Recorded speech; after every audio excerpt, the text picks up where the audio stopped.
Today I'm going to be taking a look at this 180-degree dual lens camera. This is a security camera, outdoor rated. And this is from VIKYLIN. So let's get right into it. Right on top you got your quick guide. QR code, probably take you to some more information.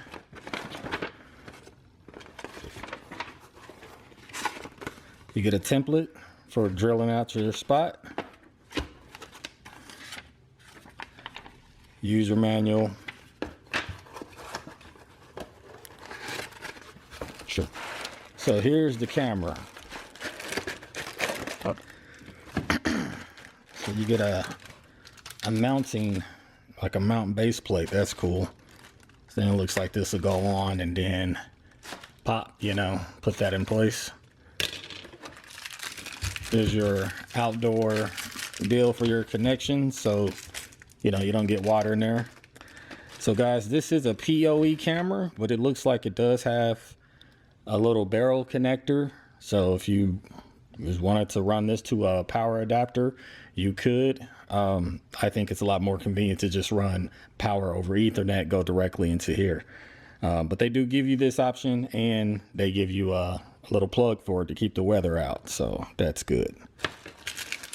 You also have your mounting screws and your wall anchors. So I'm gonna put this stuff back in here.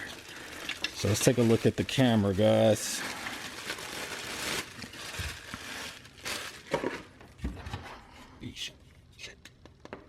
All right, so this housing, this part is plastic. This part,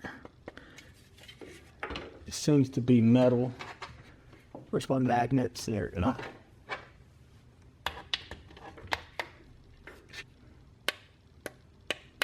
Might be aluminum. That seems to be metal. It may not be. Good.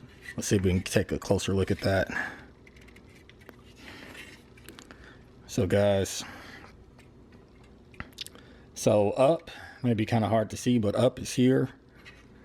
And this actually does have two-way audio, so depending on the application that you're using to access this, you can speak out. So say you pull up your phone, you can speak out of here, and then the person can talk, and you can hear them and respond. So you get that kind of functionality. So yeah, guys, that's what it is. And so let's get to some footage. All right, so to remove the camera out of this housing, you just push it out like you see there. And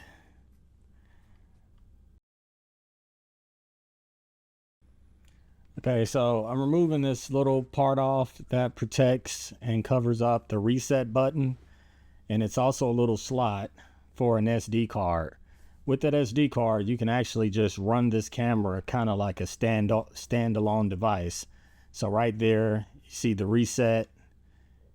So the reset, well, that's actually the SD card slot and reset button right there. So the default IP address for this camera was 192.168.1.64. And that is different from my network kind of number convention. I have a .4 dot something, So what I did, I just changed my IP address on my computer, and as you can see right here, I go .1.65. I ended in those two numbers, and once I did that, I was able to access this camera. So the default password for this particular model, but this is pretty common, but it's admin for the username. Password is the password. You will also find commonly will be admin. So that's just default, guys. When you get this, you're going to want to set it up and of course change all that. So once you're into the camera, you can go over to network settings. Now you keep this as a static IP, and that's, it's actually better, but I went in here and changed it to DHCP, and that's going to allow my router to pass out an IP address to this camera. The only thing with this, sometimes you can end up with a different IP address. So maybe the way you have your software set up to access this camera, you might log in and find out there's a problem. So once I changed it to DHCP, you see I went in here and I changed my IP address for my computer that I'm on back to just automatically get an IP address from the router. All right, guys, so when this records, there's a few different ways to record. Now, probably the most user-friendly is having a dedicated DVR, and that will allow you to, you know, set this all up. This is compatible with the Hikvision DVR, and there are others that this would be compatible with, because at the end of the day, guys, this is just an IP camera. You dial up the IP address, and you're getting in there. So it's gonna be compatible with a number of different things, but an NVR. You might have a computer that you're running as a server with like an NVR software running on there, or you just might be letting it record to the SD card that's inside of the camera. And then when you need it, you just pull the camera up and kind of search through and get that video. Okay, guys, so it's right around Halloween, and we do have some decorations out, as you can see on the left side of the screen. So that side of the screen is quite a bit brighter than the right side. So you can kind of see that the seam in the middle, where the bright side and the left side is kind of being put together.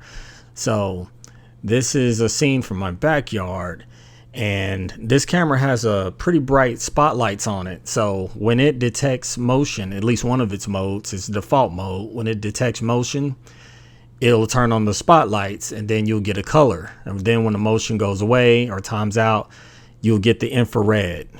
So your infrared is like this. So my backyard right now is pretty much pitch black. So when I get in front of the camera, it's going to trigger the spotlights again and then go back to color. And as you can see, you can kind of see a little bit more when it's in color mode. So that's a pretty neat mode to be able to go back and forth like that. So guys, I'm going to show you in a second. I walk around with my phone recording so you can see actually how dark it is outside. Because the way the camera looks, you would think it's barely twilight, but truthfully, it's basically pitch black outside. This is crazy. And even the spotlight that seems to really be lighting up the yard, when you're actually outside, it doesn't seem like a really significant light. So I'm going to show you now. So the video footage on the right hand, that's what my phone is seeing. So this is just like normal nighttime light. So you see that the spotlight came onto the camera switched to color mode, and I'm just kind of walking out here, and as you can see, guys, this camera can really pick up an amazing amount of clarity even when it's pretty dark outside. So look at my camera again, guys. Like, my camera is really not seeing too much, and this is my phone camera, but this security camera is this bright. So you can really make out a lot with this camera. I mean, look at the skies. It's almost look like it's more like 7:30, 8 o'clock or something like that. But as you can see at the timestamp, it's pretty late. So now, guys, I've turned off the spotlight. So now the camera is just using infrared light. So the footage to the lower right-hand side, that's what my phone is seeing. So my backyard is, to the human eyes, basically pitch black, but the camera is still picking up all of this using infrared light. So guys, this is it's not really that big of a surprise for me, because I've seen what infrared cameras could do, but to be honest, I don't see a lot of infrared light. Usually it's like some bright, not really bright, but you can see like these red glowing lights. I'm even looking right now because I thought like maybe they're not on. But yeah, the infrared lights are really putting out a lot of light. And I might have some neighbors that also have some infrared cameras or something. So, you know, some of their cameras might be putting out some light, but this is pretty impressive. So here's a shot with the daylight. It is kind of getting into the evening, but there's still plenty of light, guys. And as you can see, this is putting out a beautiful picture. Very wide, 180 degrees. It's getting my entire backyard just with this one camera. And I mean, guys, they did send me this. They didn't pay me for this, but they sent me this camera. It's not a very expensive camera. but as you can see with your own two eyes, it is quite impressive. It can put out some great quality images, and it does not break the bank.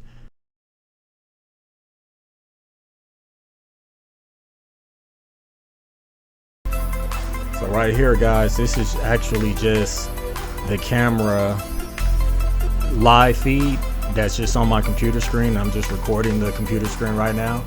So yeah, you know, you guys can just see what it's capable of. And if you like this camera, you think it'll work for you, there's going to be a link in the description.